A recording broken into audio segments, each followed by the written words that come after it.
Got Good. today off and tomorrow off, so but yeah, I was able to join today. That's good. Yeah, how's Caesar, everyone doing? everyone's good. Caesar Moore, what's your daughter getting for Christmas? Everything. My love. That don't cost much. Exactly. Just take her to see Moana all day Christmas Day. So tell her that's her Christmas gift. Probably would do that then. All right, guys.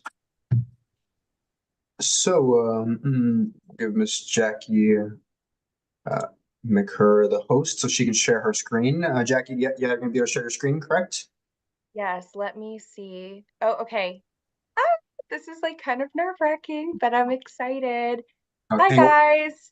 Should before I? you, yeah, hang on. Let me just double check. Okay. Let me just make sure I can record. Now we can make you the host, and you are good to go. Okay. So should I just go for it? Yeah, so before we begin, real quick, so everybody, I'm gonna give you guys just a little bit of insight on who this person is. I'm sure you guys already know kind of who she is. We kind of expressed it when we showed it, but she's a senior recruiter. She's gonna give you guys a little bit of insights from her perspective and what recruiters really look out for when they're looking for new potential individuals for roles. Really, in any whatever she does specifically, she guys give you details on what she does, how long she's been doing it, and she'll just give you guys the whole spiel on really what to expect for the ones that are getting into the industry or in the industry or transitioning, whatever she has really to speak. I'm sure she'll be able to give you guys a lot of insight.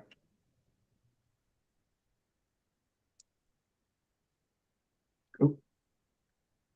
And you can Okay, perfect. As you guys can probably see right now, I am not the tech genius, so that's why you guys are here to do what you do. I just get to work with a lot of really smart people like you. So that is what I do. But yes, thank you guys so much for having me. I am so excited to be here. When Caesar reached out to me about this, I was like super duper pumped. I was honored. My work was like, oh my gosh, why did they ask you? And I was like, okay, whatever. But you'll see why. I talk a lot. I go off on a bunch of different tangents. So I try to make a presentation so I can keep myself on track. So feel free to stop me at any time though. Here, let me share my screen. In one word, you care. Yeah, exactly. That's what I like to go for, right? Can everyone see my screen now?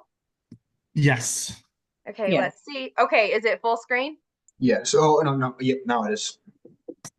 Okay, awesome. Yay. Um, well, yeah, green is my favorite color, so I had to put a little green in there, but we'll just dive right into it. So, also I got really excited with the transition, so sorry about that. But just a quick about me so you know what I'm about, what I do. So my name is Jackie. I live here in Dallas, Texas. I've worked with the same company for 3.5 years. Right after graduating college, I moved here to Dallas. And I've been a recruiter ever since, specifically in the tech space.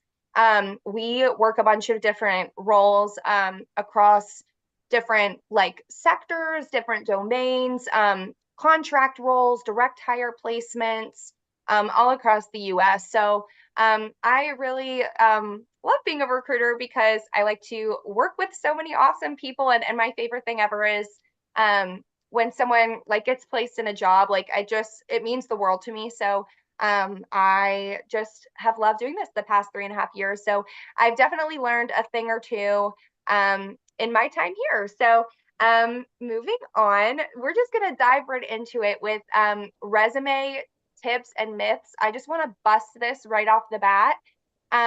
Your resume does not need to fit into one single page. I cannot emphasize this enough. I don't know where that has got. Like, I always see people like online, or even my parents when I was like applying for jobs right after college. My dad's like, oh my gosh, like you can't have your resume more than have it. Like, and it's just such a myth, you know. Put all your experience, you know, you've worked so hard um to gain all this experience and all this stuff, and you shouldn't cut it short. Now, given, should it be 25 pages? Absolutely not. But don't feel like you need to box yourself into just one single page and like omit information that could be really helpful. And I'll get into like why putting that stuff on your resume is important in a second. But I think big things that I've seen a lot of, like, especially recently with the whole your resume should be one page kind of thing, people like leaving out like any kind of education or certifications that they have. Absolutely put that on your resume and list them all out. A lot of times, like as a recruiter, just like when you're looking through things really quickly, if a client has a requirement, oh, they need to have this certification, and I don't see it on your resume, sometimes like people won't call and double check. So definitely list all that kind of stuff. Same with the skills and technology section at the top of your resume. Just any kind of like buzzwords, skills, and it doesn't have to be like soft skills like works well with others. I'm talking more like, oh, these are the kind of tools I've used. These are the kind of technologies that I work with, so on and so forth. And again, I'll get into why that's like really important in a second here, but kind of on a similar note. So LinkedIn is what I would say is like the absolute most important thing for me personally when I look at candidates. So I'm sure a lot of us have applied to jobs on LinkedIn, and the way it is, so I, as a recruiter, see things in what's called like a recruiter portal. So I don't see LinkedIn the same exact way as y'all do when I go into my recruiter portal. So when you guys apply to a job, or when someone like applies to a position that I've posted, it doesn't just pop up their resume right off the bat. It's just going to show me your profile. So going a lot of times when I post a job and there's like 500 plus applicants within a couple hours, being able to just look through really quickly on someone's LinkedIn before I even download the resume, look at the resume, read through the resume, is something that, like, if your LinkedIn profile pops out at someone, it's definitely going to be a huge like selling point and kind of a way to stand out against the crowd. So just some checklist things here: having your location listed. A similar thing when you are open to work. I know there's like a thing about like the green banner and everything. You totally don't even have to put a green banner up. If you just mark yourself as open to work, it won't show up on your normal like regular LinkedIn profile or your public profile, but in a recruiter portal, it'll show up open to work.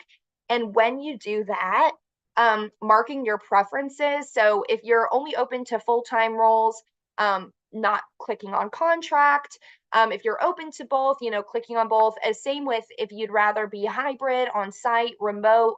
That way it can help get you a lot of visibility there. So, and a lot of things with your LinkedIn, I would say same thing as your resume, just making sure.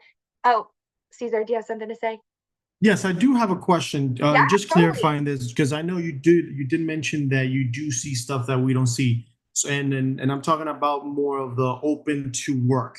Do you Yeah. recommend you as a recruiter, even for hiring managers, do you recommend us having the open to work that is publicly viewed for everybody? Or do you prefer that it's only recruiters that see the open to work? No, that's such a great question, Caesar. And I've seen a lot of like discourse on this on LinkedIn, just in general, and on TikTok and all kinds of stuff, of people saying like, oh, don't put the green banner. I think the green banner is totally fine. Absolutely. I know just some people, I like, if I see the green banner, awesome. Like, I think like nothing of it, but oh, they're open to work. The one time where people are like, okay, like I'm kind of worried about it is if they're like maybe kind of passively looking to leave a position that they're in currently and don't want their current employer to see that. This way, just the open to work just for recruiters won't show to like your boss or anyone you work with. But I see absolutely no problem with having the green banner. I think it's actually great for visibility purposes. And if you truly are like open to work and like really I guess like outwardly letting people know that you are, including like your boss and your manager and everything, then absolutely totally put the open to work banner. I think that's great too. But that's a really good question. Did that answer that correctly? Yes, you did. Yes, you did. Well, Thank God. you. Yay, awesome. And again, like with the putting your preferences on open to work and that kind of stuff, I'll get into why that's kind of important in the next slide here. So But same thing as your resume, having all of your technologies, your certifications, your education and stuff on your LinkedIn. And even like under each position, if you can just write a few bullet points or a quick blurb about like what you're doing, you can literally copy and paste it from your resume and put it there. That's amazing. Like if you don't want to do that, that's totally okay. But it does really help get visibility and stuff. And something else, this might just be like a personal thing here, but I know myself and a lot of my colleagues and people that I work with LinkedIn is keep it professional, obviously, but don't be afraid to be personal on LinkedIn. I absolutely love, and I know something big too, having any kind of profile picture on there, because you guys probably know, like in this world, there's a lot of like, I guess for lack of better word, bots or like scam accounts and stuff on LinkedIn. So it just kind of like helps put a face to the name and like makes it a little bit more personal. An about me section, kind of your goals, like what you're looking for. I totally love when people link any kind of like external project they worked on or like a GitHub or like a HackerRank or anything like that. For my Salesforce developers that I work with, like they'll post their like Trailhead post, and that just is really, it like helps like set people apart. It's like, wow, like look, I can see all this stuff on their LinkedIn, and definitely be proud to like show off all the great stuff that you've been doing. This is where I'm saying like, okay, like this might be just a Jackie thing or whatever, but I love more than anything to see when people are like commenting and liking people's posts in their network. Say you're applying for a cybersecurity post and you like comment on someone else in cybersecurity, like, oh, great work. Like it just shows me like, oh my gosh, like they're passionate about what they do. So just that kind of stuff. And also it's a lot of like tricking the algorithm. The more active you are on LinkedIn, the more visibility you are going to get when it comes to a recruiter search. And another thing, I'm just going to give a shout out to Caesar here. This is totally not necessary. So do not feel like you have to have this. But if anyone in your network ever gives you like a personal recommendation or like offers to give you a recommendation on LinkedIn on your like recommendation tab or whatever, that's always just like an above and beyond thing. I like instantly have like a, oh my gosh, like that's so awesome to see. I will say, just kind of depending on the skill set, I typically see anywhere from like one out of every like 50 to like 75 profiles has a recommendation. So it is like an instant standout point when somebody has that. Now this is where I might get kind of like recruiter technical here. And if I'm like giving you guys information you guys already know, just disregard this. But why a lot of this stuff is important and behind the scenes of what I do, when I go and type, like when I go to search for candidates on LinkedIn, or like Career Builder, Indeed, Monster, any of those sites, even our internal database, we find people using a search string called a Boolean. So I consider myself a little bit of a Boolean wizard now. I do Booleans all day, every day. And that is basically like a string of words that is, if your profile on LinkedIn like includes all of those words there, it's going to show me your profile. So say this is just like an example, that I'm looking for like an IT security engineer that one of my clients are looking for. We'll just start it off basic like that. The skill sets they're going to need to be previous experience in like IT security or a cybersecurity focused role. They're going to need experience with penetration testing, Python scripting, and then a required CISSP certification. So I would type in a Boolean search. So anyone for the IT security and cybersecurity focus role, I would have the little red, that part of the Boolean there. And I would need someone who knows how to do penetration testing. So I would put that string in there. So anyone that has that in there will come up, and Python and the Certified Information Systems Security Professional. I can type that into my recruiter dashboard, and anyone that has all of those words on their profile will show up in my search.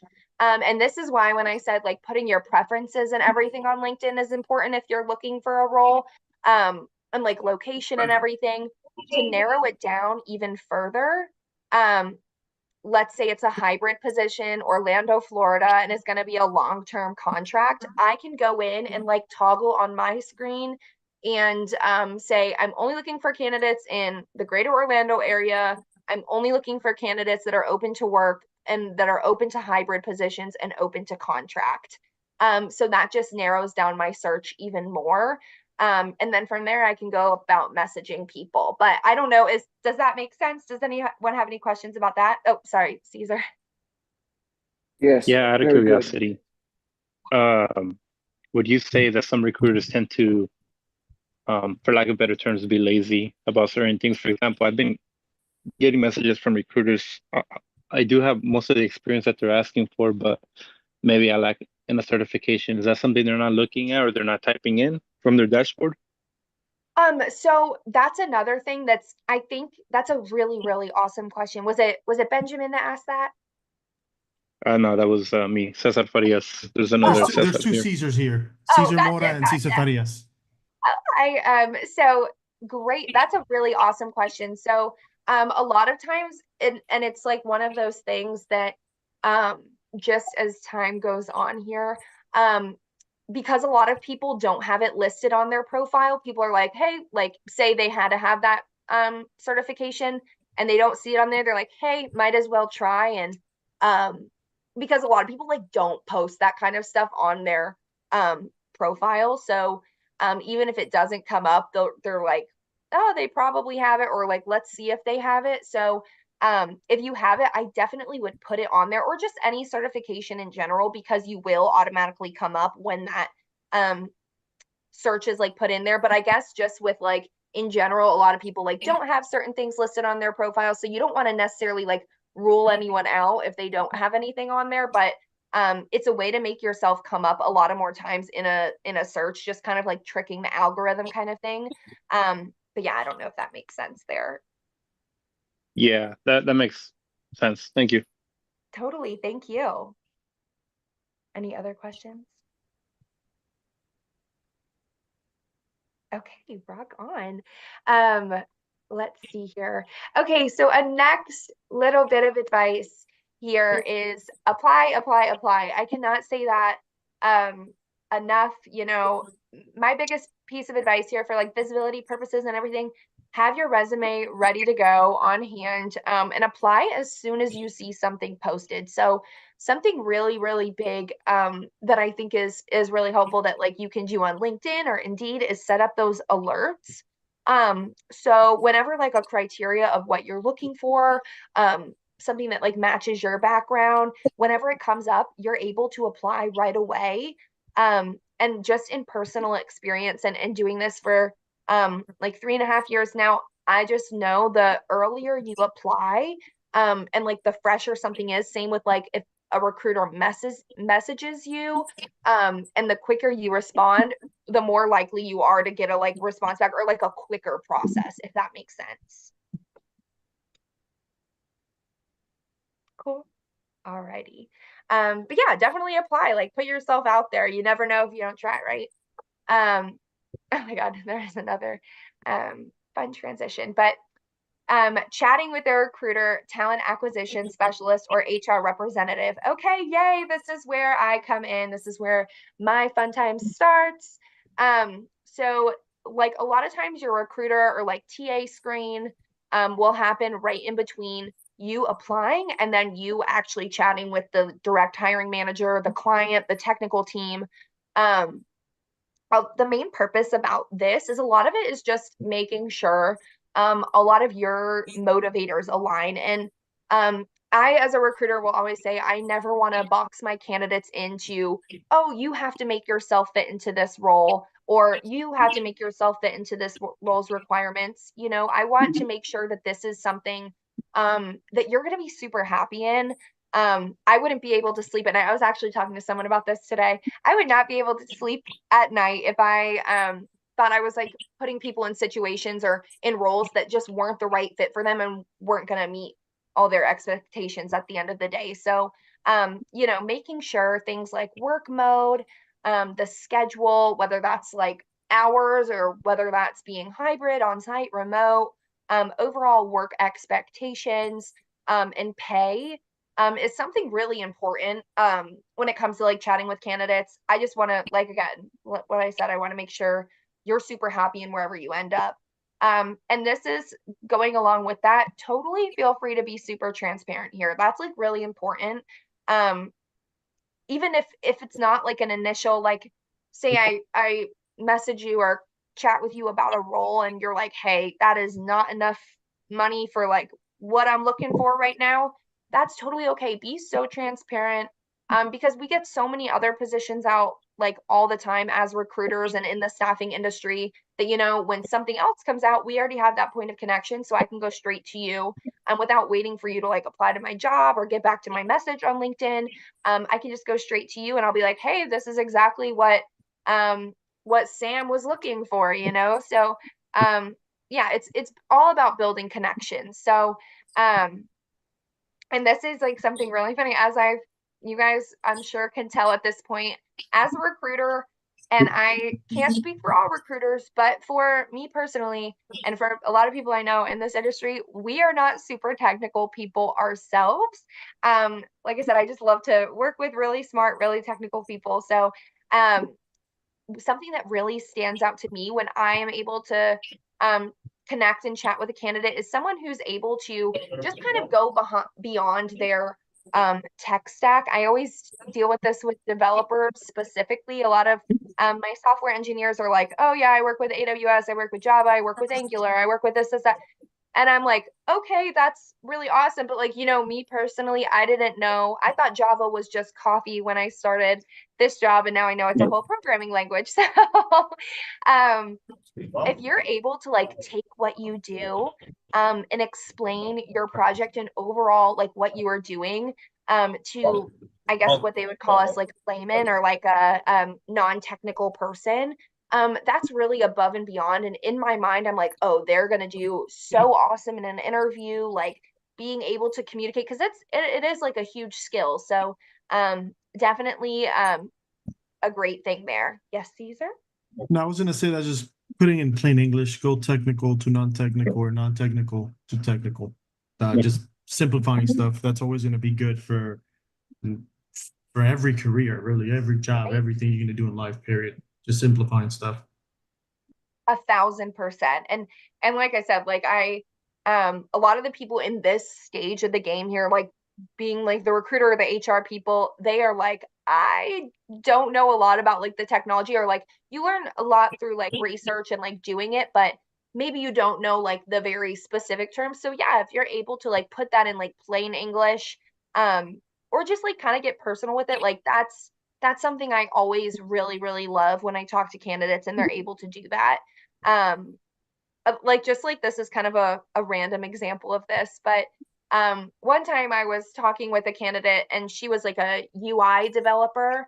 And what do I know about developing like a front end technology? I have a degree in English and economics, not anywhere close to anything like that. So I remember she was like, oh, are you at your computer right now? And I was like, duh, girl, I'm here.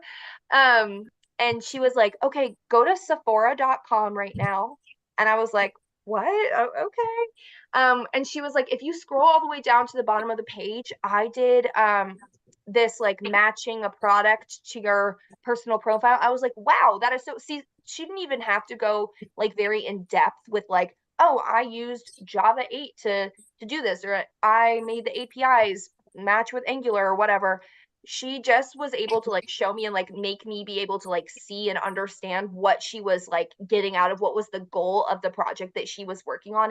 And that still to this day, that was like 3 years ago that I talked to this candidate, and to this day I still remember that.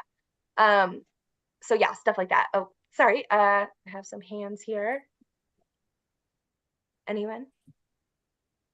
Yes, Miss Jackie, how are you? Yeah. Hi, good. How are you? Doing well. Thank you for coming on tonight. You've been awesome. I have a couple of questions. I just want to ask just Totally. one for now. You had mentioned when you're looking for someone like the hybrid position, in the greater Orlando area and it was long-term, long-term, it was only an example. What if you put, what was one of your candidates put willing to travel? Would that pop up on your search engine? Yeah, that's such an awesome question. Absolutely, yeah. So, I think there's also a thing on LinkedIn where you can say like, "Oh, I currently live here," or "I'm open to being here." That's 100% you would absolutely pull up in that search as well. But yeah, that's an excellent question. So, thank you for asking that. Any other questions?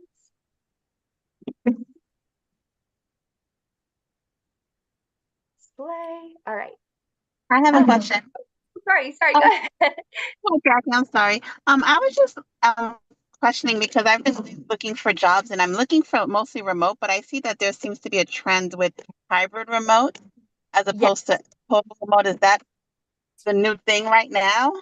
that's such an awesome question. So yes, I will say what we've been seeing a lot lately is a lot of positions that are like, oh, like, well, when they're posted, here's another thing, another gripe that I have with LinkedIn, if I'm being honest, is when you post a job, it doesn't just let you say like hybrid, or like say someone needs to be in Austin, Texas, because they just need to come on site every once in a while. They make us put that as hybrid, even if it's not like a true hybrid position. So we see a lot of that. But I will say there has been a trend to some form of hybrid roles. With that being said, though, there is still a high number of like remote opportunities out there.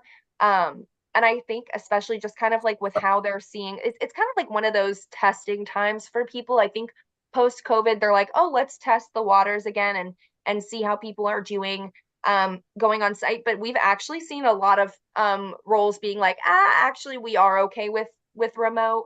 So yeah, that's a great question. But I'm definitely a big champion of remote work. I'm a hybrid employee myself, but Yes. I totally like love the remote schedule too. And just like flexible working arrangements, I see a lot of our clients being like super here for. So it's definitely not going away, which is positive. So but yeah, I would say there's probably a little bit more move into hybrid if I'm just being transparent.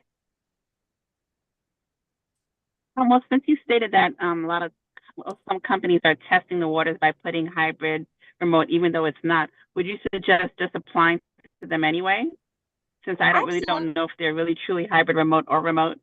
Yeah, no, absolutely. And that's something too, like with my job postings, that's a really awesome question because I try to be like super duper transparent in my job postings. Like if I post something, I'm always going to post the rate on it, which I know that's like another controversial thing, I guess, but I like want people to know upfront, like, hey, this is exactly what you're signing up for. But yeah, I 100% think like if you see something hybrid that you're still interested in, yeah, I 100% would apply. Like if it's something like in your area that you're like, okay, reasonably, I'd still like to hear more about this. Absolutely.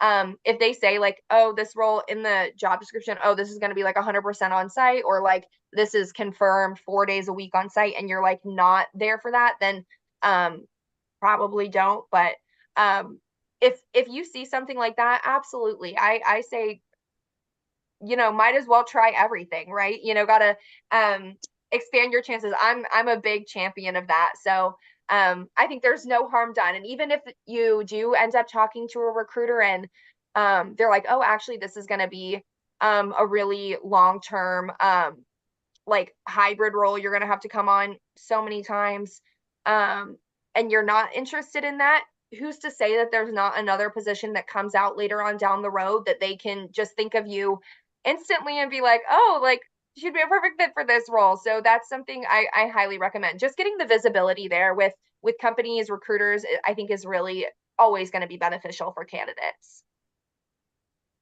Okay, thank you very much. Totally. Thank you.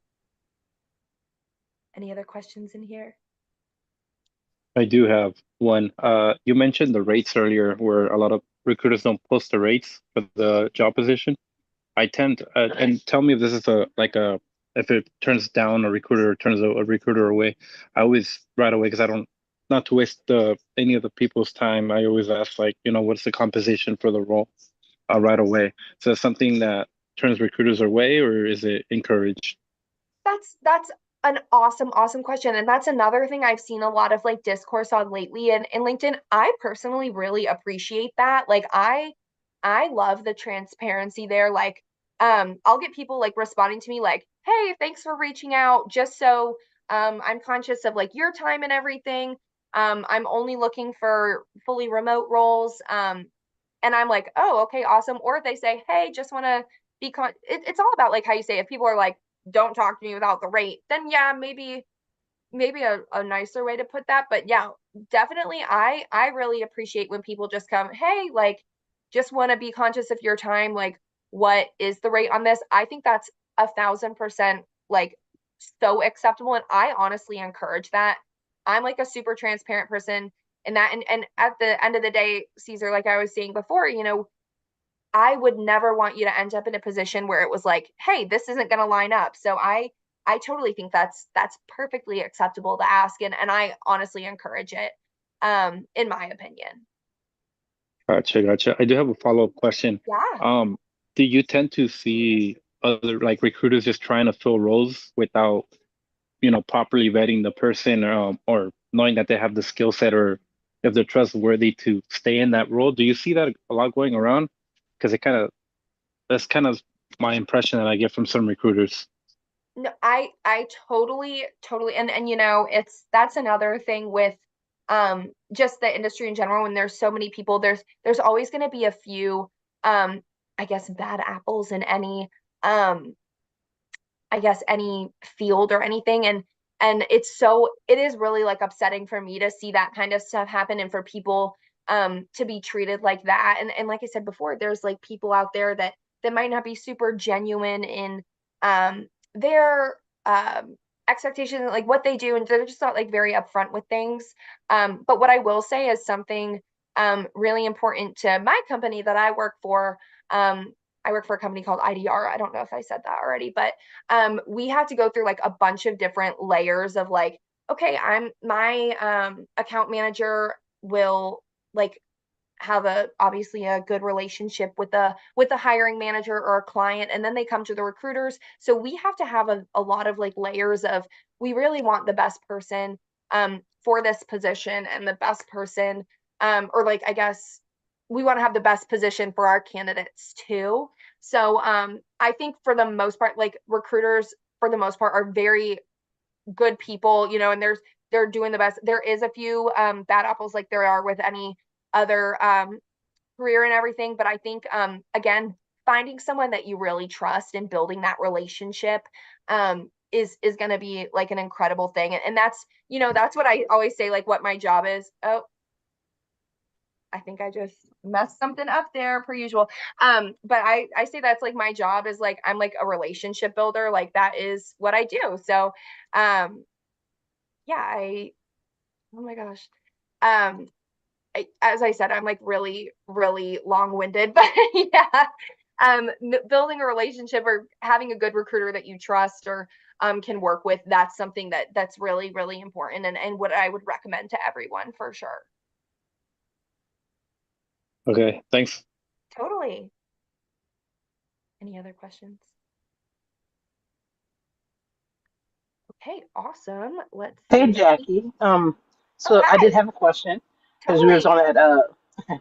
Thank you so much for being here. Totally. So what would you say is the best way to interact or engage recruiters? Like if you're just reaching out to a recruiter, instead of recruiters looking for us and finding ways to, to show up on their radar, what's the best way to engage a recruiter and start building that trust and letting them know that you're interested in, you know, what they're doing, the company they're working with, or how that works?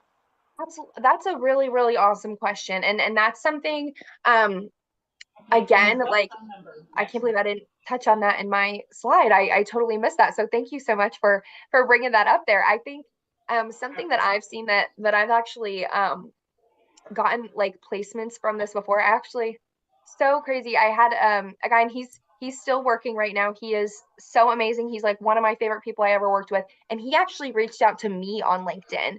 He was like, hey, he like messaged, well, he like added me on LinkedIn and said, hey, like, I don't know if you like work these kind of roles, but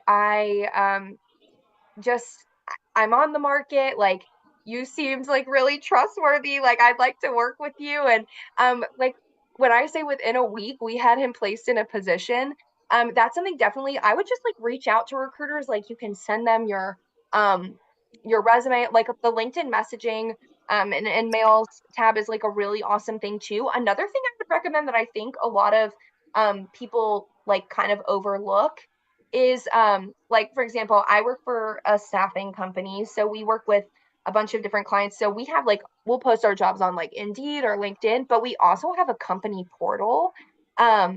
So you can go in and like apply directly to jobs that we have, and all the jobs that we have in our system will be on the portal. And you can actually like put in like a chat bot notification, like, hey, I'm interested in chatting with a recruiter, and we'll get to work on connecting you with a recruiter to chat with. So that's something I definitely would recommend, using those, because we don't get a lot of streams in from our like company portal. So I definitely would recommend that, reaching out or like going to like a company portal and applying directly to even if you've already applied to the LinkedIn post. I think that's a super like I guess underrated way to go about things for sure. Thank you. I appreciate that. Thank you. Totally. Absolutely. Thank you for your question. Any other questions right now? I have one. As someone Absolutely, who's been, Chris. yes, Hey, Chris, what's Chris, up? give Mr. Kyle, he was first, and then Oh, you can go sorry. next. I'm sorry. Okay. You know what? Hey there. Hi, Miss Jackie. Thank you for doing this. Hello. You know what? I do have a question. I'm driving at the moment, so give me like 2-3 minutes. I do have a question though. Yeah, totally. Absolutely. We can totally revisit that for sure. Chris, go right ahead. All right, Chris, Yeah, all you. here I am. Thank you all for being patient with me. I made it home about half an hour ago. For someone who's been able to cross that threshold and make a leap professionally, what are some of the things that you can tell some of us to not to fall into this idea that we're imposters? I'm sure you all have heard of what's called imposter syndrome. So what are some tricks that a person can use to not set themselves up for failure and not to set themselves up for failure by sabotaging their own success once they get the job that they've always wanted? Absolutely. That's a really, really awesome question. And what I will say is a lot of this too, like when I was saying I was like when I graduated college, I was like, I don't even know what I want to do. Like, I'm not even sure like what I'm doing. And when I first got into a job, I was like, oh, there's no way that I have like a real job right now. Like I'm still 16 years old in my mind, I had the same feelings of like feeling like, oh, am I really like prepared for this, or am I really like should I be in this position right now? I think something really big is, just having confidence in yourself and knowing that like you were chosen and you were put there for a reason. Like I'll tell you, a lot of these hiring processes are no joke. And when you get into a position, know like, hey, like I was really wanted and I was really valued to be part of this team. And I think just keeping like a positive mindset in that sense, where just knowing that like, hey, I can do this, and I was chosen to be here for a reason is something really big. And I think that's something, and I've went through this like with myself before. So yeah, I definitely think just kind of keeping a staying confident in yourself and knowing like I'm here for a reason, I was chosen to be here for a reason is going to be key there.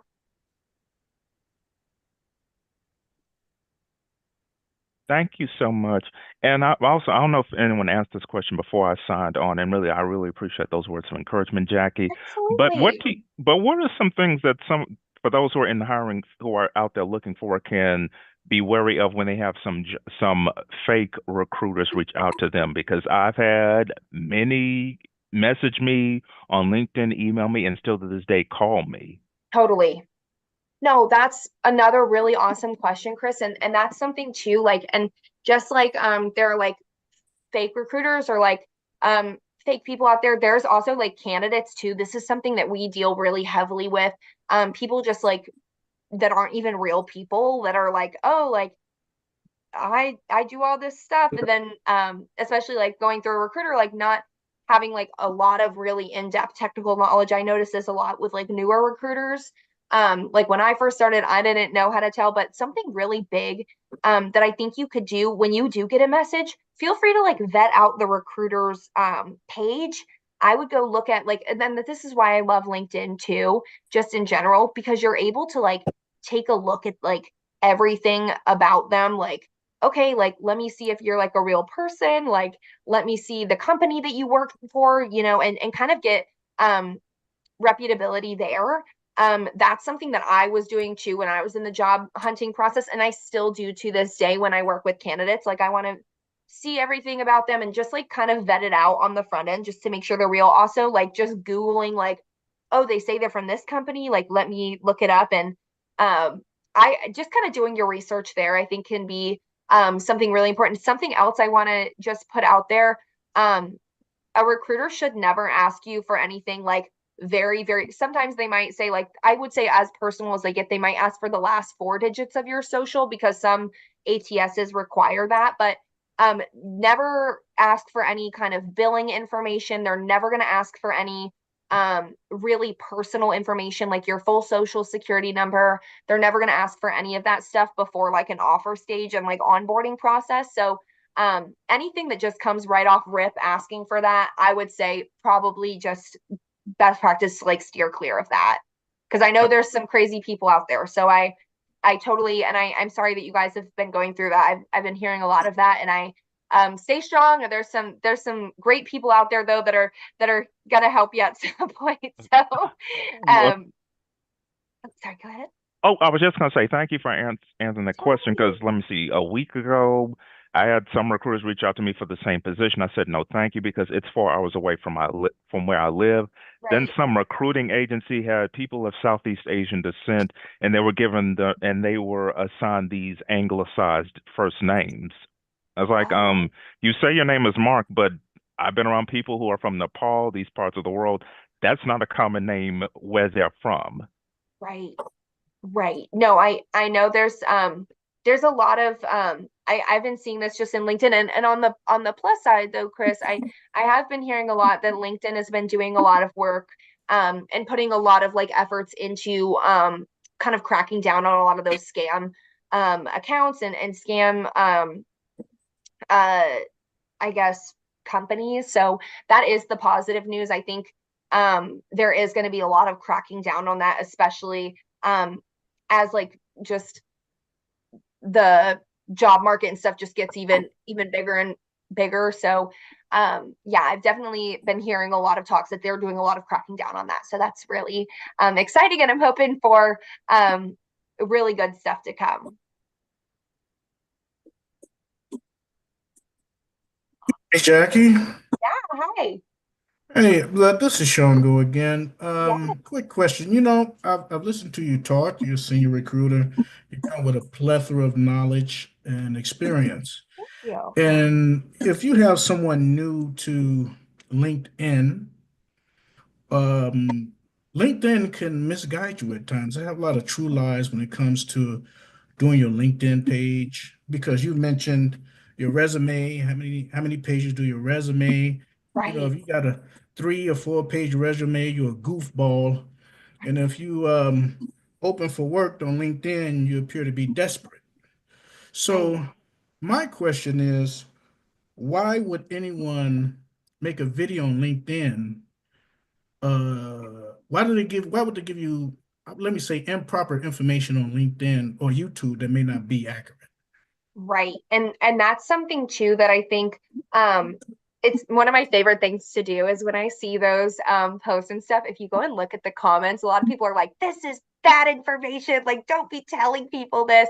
And a lot of things like people just, you know, unfortunately will do stuff for like clickbait or just to get more views or like to get people like riled up so their video gets more views. That's something we see happen a lot, and I get frustrated too, even like looking at TikTok. A lot of times people are like, I'm a recruiter and I'll tell you if your resume is more than one page. Like you said, you're a goofball. Like, no, absolutely not. And I can tell you, there is not a single, I can tell you, like, just from firsthand knowledge and from doing this job for so long and working with so many different clients across the board, I have never one time had a manager say, I'm not going to look at that resume, it's too long.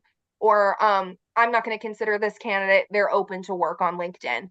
Like, not a single time has that ever happened in my entire career. So that's like really good news to hear. I hate that people like put out crazy information online, but like just kind of like where things people like talk about that kind of stuff, it's like you kind of got to filter out or like just use your best judgment in a lot of senses. But yeah, I definitely like don't listen to people saying crazy stuff like that. Okay, thank you. Totally, thank you. That's a great question. Hey, I just wanted to add on what Chris was talking about the fake jobs and things. I hope everyone's doing great. One of the things that I wanted to mention about that is that, we're all, security people, we're in the industry to try to protect information, organizations writing policies and things. And the first rule of thumb in any situation is that you suspect everything, trust nothing until otherwise proven viable. And then this is the other thing too. It's like I had a person that reached out to me just on LinkedIn, and I looked at the message and I thought, wow. And it was, they put in there, the company that it was. And, I researched the company online. They didn't actually have like an HR that you could call. So I actually called one of the banks and I asked, I gave him this person's name. I said, oh, how you doing today? I'm just calling just to confirm that you have a Tim Wilson working for you at such and such a bank. And he said, oh yeah. Tim is like the manager of IT. And I was like, okay, well, thank you. So, I just think, to alleviate, some of the pressure on yourself, because we're all in the industry, right, to, protect information, writing policies. It's all about security and, handling data in a secure manner. One of the things that you must do is you must do your diligence. Do your diligence on the recruiter. Do your diligence on the company. Do your diligence on the post. I mean, it's just like, I follow some of the people that are, in line right now getting the CISSP or that just received it, just earned it. And I'm following them just to see what happens with their career as they move along. But at the same time, when people want to follow me, I'll go and look at their profile and I think, wow, okay, this guy has a picture of his cat and he lives in some place I've never heard of. I don't see any of the people that I follow him. And then I just, reject them. But I just think that, one of the things you can alleviate yourself of the pressure is just do your diligence, check out the company, make phone calls, give names, ask the person if they're real. So, I just want to encourage everyone to just keep your chins up and then just do your diligence on these jobs when they're calling you. That's it. That's excellent point, Benjamin, and excellent advice. I could not agree more. Definitely like I said, like I'm screening candidates, screen me, absolutely. Like you have just as a right as I do to ask me questions about like what I'm doing and what my relationship with the company is. So I so appreciate that, and absolutely do due diligence there.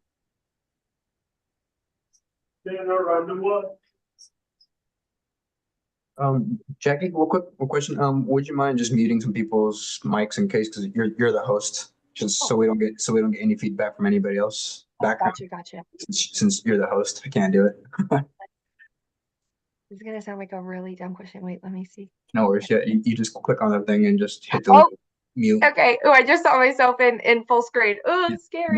There you go. Okay. Okay, awesome. Okay, so moving on to something. Oh, we already talked about this, but kind of some helpful tips and talking points when it comes to a recruiter screen. I really love, this is like so random, but I really love to hear about like your team and your environment. Like if you're close with your team, how many people are on your team, like what you do with your team. It just kind of adds a whole nother sense of like, oh, they're real. They like really do this job. Like they just kind of stuff like that. You don't have to give like exact names. It'd be like, hey, like, oh yeah, I work with 5 other people on this team. Like this is something, my team's like really close. We work with these kind of teams. Like it just kind of adds another like real aspect to that. Christian, do you have a question there? I think Kyle, I think you had a question first. Oh, Kyle. Yeah, I did have a question. Sorry about that before. Hi, welcome back, Kyle. Yeah, no, thanks for having me back. Yeah, driving one way, I missed my exit. Turn around anyway. Sorry about that. Oh no. So, but we're back on the right way. So thanks for let me ask you a question here, Jackie. I appreciate your time and the Yeah. info's been very good. So I thank you so much. Thank you. So my question to you is, I have literally since probably like, I don't know, August of this year to like now, I've applied to like so many jobs and I not gotten, yeah, I've just applied to like so many jobs. I mean, granted, I think part of it was I was only really looking for remote work, so that might have put me at a little bit of a disadvantage perhaps, but yeah, I don't know. I just applied to so many jobs, never got a call, like never got like an interview, anything. I've talked to recruiters, but then it never really, I've only had one time where I had a recruiter, then I actually got to have an interview. And then that first interview went well. And then the second interview, didn't go beyond that. But anyway, my question though is, because like when sometimes on LinkedIn, you're applying to jobs and then you see like, oh, 200 people or whatever, or over 100 people have applied to this job. From your experience, like how many candidates, like let's say like 300 people apply to like one job, how many people or how many candidates that have actually applied to that job took the time, out of their day to fill everything out, apply to all that? How many of those people typically actually get to like an interview stage? Is it like 300 apply, 10 get an interview, 5 get an interview? You know what I'm saying? So just I wanted to kind of get an idea. Yeah, no, that's a great question too. And just kind of understanding, it really does depend on the role and everything. It really does depend on the client, company, everything. And I know what I will say, Kyle, definitely like keep your head up. I have a feeling like, and we've been like looking at a lot of stuff like going into 2025, and a lot of really good stuff is definitely going to be kicking off. So I feel like there's some really great things coming. I know a lot of our clients who were previously like, oh, we're going to like hold off on hiring, are saying like, oh, we have all these new projects in the new year. So I see a lot of really exciting stuff coming. So totally keep your head up for that. There's gonna be something perfect for you. I have a feeling. So but a great question there. That's I'll kind of take it back to what I said previously about like applying to jobs and kind of having those alerts on. The sooner and earlier you apply, when there's like less applicants, the more likely you are to have visibility with the with like the hiring manager. I'll go back, one of a candidate that I have that I worked with, and he's in a permanent position now. So awesome. Like he is such a great guy. He applied to a job that I ended up having like, I want to say almost 2,000 people applying to, but he was one of the first people to apply. He was quite literally the first person I picked up the phone and called. I was like, oh, like this guy looks great. Sure. Like I'll give him a call. Sometimes it really is just like the luck of the draw there.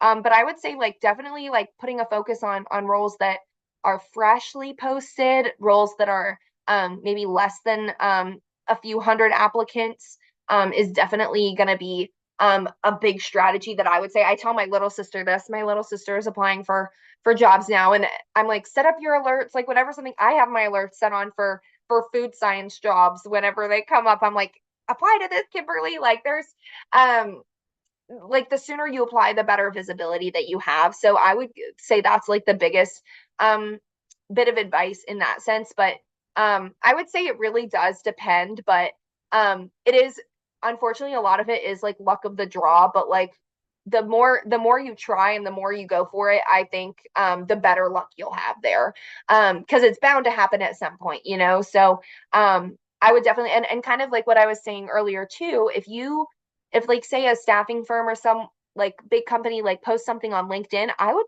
apply on LinkedIn and I would go straight to their career portal or like their external website and apply directly to that as well.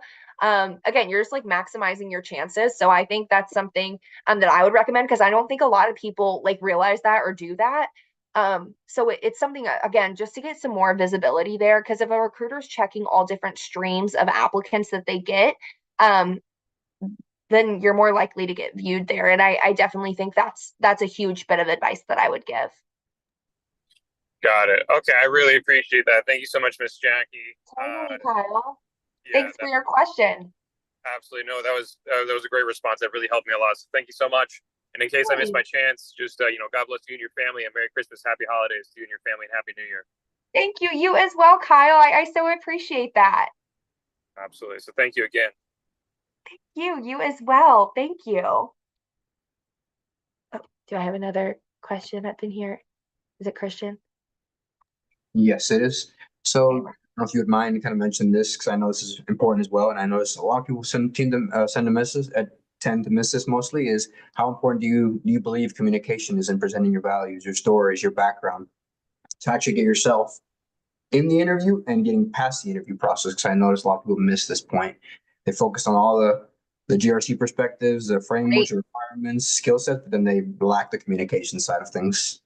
Totally. That's an excellent question, Christian. I will say, like, in a lot of roles, obviously the technical stuff is going to be really important, but just taking time, and this is something I do get on a little bit later, like when you do get to the actual like interview process and stuff. Some things that like I think are discounted so heavily by job seekers and stuff that they are like not even thinking about can really do the absolute most in setting you apart as a candidate. And I think that might be the next slide. Let me take a look. But no, I think communication is huge, and just being yourself, doing, obviously you're great at what you do technically. Okay, we're getting there, but like obviously a lot of like your technical stuff, they'll have like a technical interview, and then like a lot of times like a I guess like culture fit kind of interview, or just like chatting with the manager, just like being yourself, kind of being excited about what you're doing. And I think something really big, like passion for what you're doing, which I've noticed so much about you guys just on this call. Like you guys are obviously very passionate about GRC and just about IT in general. And I think if you can emphasize that to a hiring manager or to a team, they would absolutely love to hear that. And I think that's something that really does put people apart. So yeah, the communication is really, really important. And again, I'm going to touch on that in a second here, like once you get to that point. But that's a great question, Christian. I 100% agree with you that it's a very, very important point, an important part of the hiring process. So just really quick on this, I guess action items after talking to a recruiter. They might ask you to do some stuff. They might say, hey, can you update your resume and add some more buzzwords? A lot of times we know with the ATS systems, or the like when it goes into like a work day or a I don't know, some kind of like CRM system, people will just like control F. Oh, I don't know, I'm not seeing cybersecurity this many times in their resume. So a recruiter a lot of times will know, oh, this is what the hiring manager, a lot of times we work with the same hiring managers over and over and over again. We know what they're looking for. So they'll tell you like, hey, like, do you mind adding a few little bullet points here? Or here's a right to represent form. A lot of times that's like, don't take offense to that. That's just like, hey, like, this is a really helpful thing that can really help like get your foot in the door there, because they know what the hiring team is looking for. So if they ever ask for that, don't take offense to that. That's like a really good thing. So just a little point there. Any questions? Miss Jackie, how are you? Good. I'm so excited to hear from you. Can you hear me well? Yes, I can hear you perfect. Can you hear me? Okay. Yes, I can. Thank you so much. Quick question. Some people, or most people, have full-time jobs. Sometimes they're single moms, single dads, whatever. Their schedule is full, and they focus most of their time on their skills, doing projects. And a lot of times they really don't have enough time to apply for a lot of positions, so they might get a cybersecurity firm, recruiting firm, to do the work for them. Have a cybersecurity firm, recruiters reached out to you, and what is that process like? Yeah, that's a great question. So that's actually something we work with all the time. So in our situation, a lot of times I will say, like, just super transparently, my specialty in IT is typically development. But I do work with a ton of like cybersecurity, ton of networking people, systems, folks, even functional roles. So I will say, so I don't know how it works a lot of times with this, but we call that like a corp to corp situation. So candidates will be represented from another like agency. We like, that's honestly like the majority of the hires that I've gotten is through like my partnerships with other organizations or other like firms. And that's like a super like vital part of our recruiting process. So absolutely, I think that's a wonderful resource to use, and we absolutely work with those people on a day-to-day basis. So 100%, I say, like, if you're wanting to work with a company like that, absolutely take full advantage. Okay, thank you. Absolutely. Okay, let's see.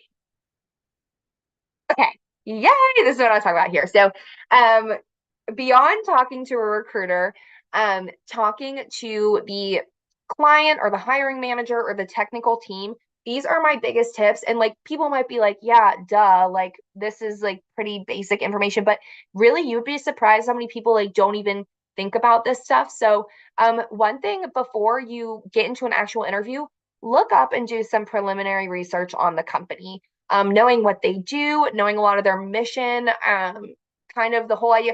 There's people that I've worked with that have like gotten an interview and they're asked like, oh, like, what do you know about so and so organization? They're like, I have no idea. And it's like that, just knowing, even like if it's like 2 minutes of research, can show a lot of like interest and excitement towards that organization, and that's really what they want to see there.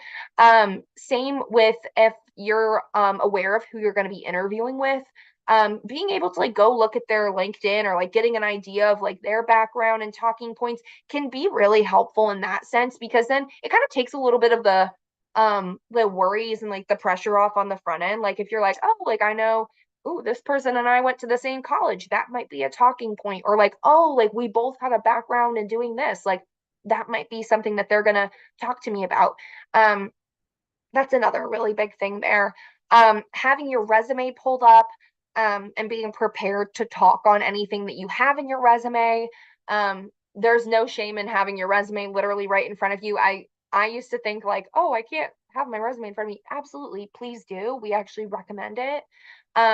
Same note, have some go-to questions prepared at the end of the interview. So like, just kind of like, hey, like, even if it's something simple, like what makes a successful team member? Like what qualities do you guys value most in your team? Or like, tell me about your company culture. Saying stuff like that shows interest, and can really like make a hiring manager or like a client be like, wow, like they're really interested in our company. Like I love that. And this is a huge thing here that I think a lot of people don't do. And sending a really simple thank you after an interview might seem like really like unnecessary or like stupid to some people, but it really does. Like if there are 5 people interviewing for a role and someone takes the time, even like if it's a chat GPT thank you, which I know we do it. So if even that, like just sending that to like whoever you chatted with, or even like sending it to a recruiter to send on someone, if there's 5 people interviewing for a role, you just and like, you're like the only person that does that, you just set yourself apart. Like you made yourself stand out as opposed to other candidates. They might have 10 more years of experience as someone like me, but like if someone took the time to like thank me for talking with them, like I know it sounds like stupid and unnecessary, but like a lot of times it really does set people apart. So I highly recommend that. If you have the time and are feeling so inclined, that can never be a negative thing or like a negative point in your book. Any questions? Yes, this is Ivy. I have a question. Hi, Ivy. Absolutely. Hello. My question is great tips that you just provided for all of us. Thank you. What I see now is you don't have that interaction anymore with the recruiters, the face-to-face, the panel. You have these video recruits now that Yes. are so emotionalist to me. Right. So what advice would you give your clients who actually get the interview, but still no interaction. It's all through the ATS or a company Right. sending you this video. But again, to me, I guess I'm really old school. I prefer the Understood. I mean, panel, you know, all the gestures that you can see them, they can see you, you can right. have a true conversation. But with these video recruits, it's really hard for me to gauge that. So what type of Absolutely. advice would you give your clients who have those type of opportunities? That's such an awesome question. And I will say something big that my company is like really pushing towards is I totally understand with those higher views and stuff, just not being able to like gauge like, oh, like they'll give you a question, say like answer it. It's like, oh, this is kind of awkward. Like you can't like gauge that whole interaction or like how someone is reacting to what you're saying. So I totally agree with you. And then that's something like I am not like super great at personally. I will say my company like makes it a point. Like we even have like a AI like chat bot or whatever that will like initially screen someone. But our goal is that after every single candidate even talks to our AI recruiter, we'll like actually talk to a face to face to a recruiter, or I guess not face to face, but over the phone. But yeah, that's something honestly, and we've seen a lot of clients move away from the higher view unless it's like a very, very urgent, like very high volume type of role. Like if it was for like a customer service type of role where they're like, I need to hire 30 people by next Thursday, you know, that's something where we see those like being used for efficiency purposes. But I will say, like, just as us like talking with our clients, we always recommend like even just like one-on-one interviews, even more than like a panel interview if possible, given we don't want the interview process to be like 4 or 5 rounds and like a technical assessment. But I will say, like, most of the clients that we work with, absolutely, it's going to be like one-on-one with the manager or like the team lead. So I think that's like a really something too that just like with timing and stuff, I think the higher views hopefully will be going away. I'm personally not a fan, but yeah, I think you know, any role that like they're really wanting to get to know you and stuff, we definitely push for like not in-person interviews, but like face-to-face, whether that be over Zoom or Teams or anything like that. But yeah, that's something that we definitely push for, and we represent clients that also believe that. Thanks for answering. Totally. Thanks for the question.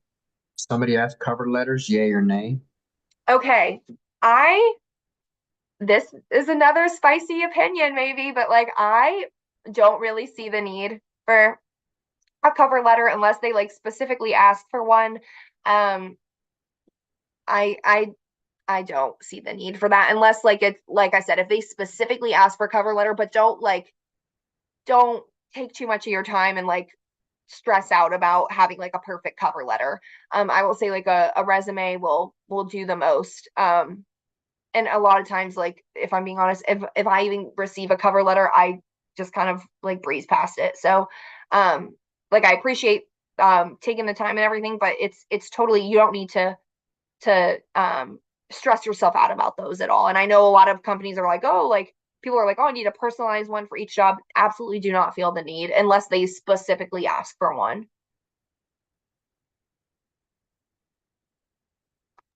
Thank you. Yeah. Any other questions? I have a question. Totally. Hi, Jackie. Hello, Hi. everyone. Hi. Thank you for being here. I wanted, Absolutely. yeah. So I wanted to ask you, when I was going through the interviews with the recruiters and all, Right. the callbacks, and I know your different recruiters work different ways and Right. different companies work different ways as Right. well. Some recruiters call you back and then some don't. Right. So like if you follow up like Right. with, and I'm just asking from your experience being in the field, as far as like your overall like knowledge, like how other recruiters work as well, because I don't think that you're like this. What would you say if you haven't heard from a recruiter in maybe like 3 days after you presented their resume to the client? Absolutely. That's a really, really awesome question. Are you saying like what as a candidate should you Yes. do, or like if you should follow up? I say there's absolutely no harm in following up. The one thing I will say, if you can't reach like a recruiter on the phone, that's totally okay. Like a lot of times, like I'll tell you, my phone gets blown up all the time. So a lot of times I like just can't answer the phone. I always like the method of how they reached out to you a lot of times, whether that was like over text or over email or anything. I like just sending like a quick email like, hey, like just wanted an update here, and you should get a response. If not, like that's really unfortunate and I hate to hear that. But I will say definitely like feel free to reach out. That's like our job, you know, and keeping you informed and keeping you like briefed on what's going on in the process is super important. So definitely don't feel bad about reaching out in any way, shape, or form. I think that's like super important. And honestly, like I appreciate when my candidates reach out, because a lot of times like I have a lot going on. I'm like, oh my gosh, like I Right. totally forgot. Like a lot of times it's just like, oh, I forgot kind of thing. So if you reach out, like sometimes it just like jogs their memory or brings stuff up to the top of their inbox, and it can never be a harmful thing. So I definitely recommend that. Yeah.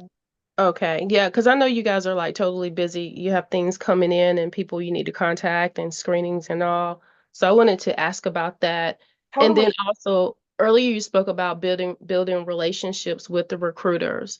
So after you've built a relationship and you have a connection with the recruiter, this asking for like a recommendation, like how would that, if I worked with you like on a job or like on a position, a contract, Right.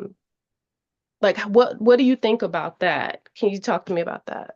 Yeah, absolutely. Like if you were to like ask me for like a recommendation on like Yes. your absolutely. And I've given them for candidates all the time, you know.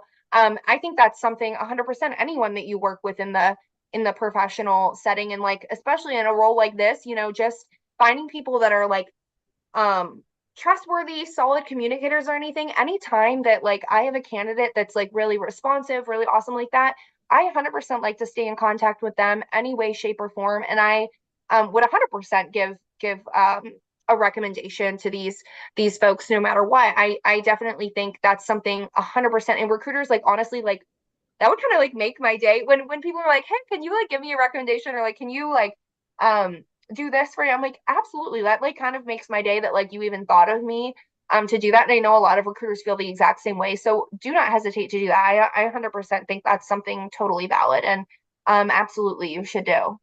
Okay. Well, thank you for answering my questions. Yes, thank you so much for the questions. I appreciate it. Well, I know we're coming up close to time. I mean, we won't take too much more of your time, guys. Jackie, if you have anything else you want to discuss, be great. I know it's getting a little late for people. But yeah, any other questions you guys have for her or anything else you guys think she hasn't answered yet for you guys? It's been amazing. We love doing this. It's great. Well, thank you guys for having me. I this is like literally my last slide, so that's perfect. This is what I kind of touched on before, but I want you guys to know that like what you guys do is so important. You guys are in literally the best field and going to be like one of the most imperative fields moving forward in the whole like job force alone, but in IT specifically, especially, it's you guys are really awesome, and I really appreciate what you guys do. And I know sometimes things can seem a little uncertain or scary, but keep your head up. Like you guys are in such a great position, and I think you guys would make any, like I said here, make any organization really lucky to have someone that has like a passion for what they do on the team. So keep your head up, keep doing what you do, and I really think good things are coming. So there, thank you guys for having me, and feel free to connect with me. And if you guys want to oh my gosh, that the picture is actually sending me. I'm like, why did I put that on there? But yeah, feel free to connect with me on LinkedIn. Email me if you guys want to like send me any resumes or anything to look over, or if you guys ever see anything posted from my company, IDR, totally let me know, and I would love to get to work on connecting you with those positions. That's what I do. So yeah, thank you guys so much for having me. Yep. Real quick before we let you go, guys, I posted Jackie's LinkedIn here. That's exactly what I was gonna do. Good stuff. Yeah. So that's done already. You guys as well, if you guys have not joined our community, I'm gonna send you guys a link again so you guys can join it, because this is where we really have this is how we do our Zoom sessions through our community. If you guys can join it real quick, it takes like a minute or two, type in your name, email, and all that, and you guys can join our community. We host these meetings every single Wednesday. Of course, next Wednesday being Christmas, and then the Wednesday after that being New Year's. So we're gonna take a little bit of a break on these live sessions, but I think Jackie did amazing. We'd love to have you back on again down the road. Or have you and somebody on your team as well, maybe that will do like a little thing, commingle. Did you guys enjoy her little session that she gave you guys? It's great. It's great. Next time, probably out of these 20 people, probably 11 of these guys already have jobs because of Jackie. So that's the goal. I so appreciate you guys like listening to me Babylon nonstop here. I'm just so excited for all the great things that's to come here, and I'm really looking forward to working with y'all. So one last thing real quick, guys. So if you guys want to follow us as well, me and Caesar, we're kind of the ones kind of spearing all this and giving you guys the value you guys want, like bringing Jackie and other speakers on. But coming after the new year, January 8th, we're going to bring in other speakers as well to give you guys insights, leaders, directors, GRC people, compliance people that are in this space, to give you guys as much feedback as possible, like Jackie as well. Everybody has their own viewpoints, and they're all speaking in their own ways of giving you guys their own value. But Jackie did an amazing job. Phenomenal. We loved it. Claim host. Yeah, sorry. I totally forgot. I was still sharing my screen. Yeah, no worries. Does anybody else have any other questions real quick? So yeah, I sent you guys Jackie's LinkedIn, our school community link as well. That's where you guys will need to join. And we'll obviously be promoting this stuff on a regular basis. You guys can join either way. It's just a little easier so you guys can see what we do, how we get, how we kind of help you guys out in this journey and in your career and transitioning to this field. If this is what you want, understanding your goals, why you want to do this, etc. Because it comes down to a lot of things. It's not just about I want to do this, it's a why, and then you build it from there. But anybody have any last questions before we let her go? Everybody should be a storyteller. Everybody has their own adventures, their own views and stuff. Period. Couldn't have said it better myself, Caesar. Well, we hope you guys. For Jackie, not a question. Yeah. Jackie, I really want to thank you. Thank you for being awesome, energetic. Thank you for your expertise. And I just want to piggyback on what one of our attendants said. Happy New Year's, Merry Christmas to you, and stay blessed. Thank you so much.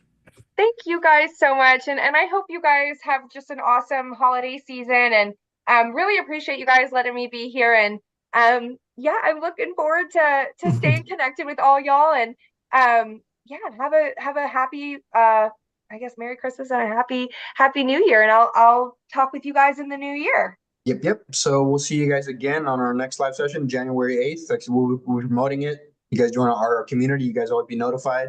But yeah, we'll be taking the next 2 Wednesdays off because it's New Year's and Christmas. So want to give you guys a little bit of a break. We hope to get you guys back up and running after the new year and bring people on and bringing Jackie on in the future as well. Definitely. Thank 100%. you guys so much. All right, Thank guys. you. Take care.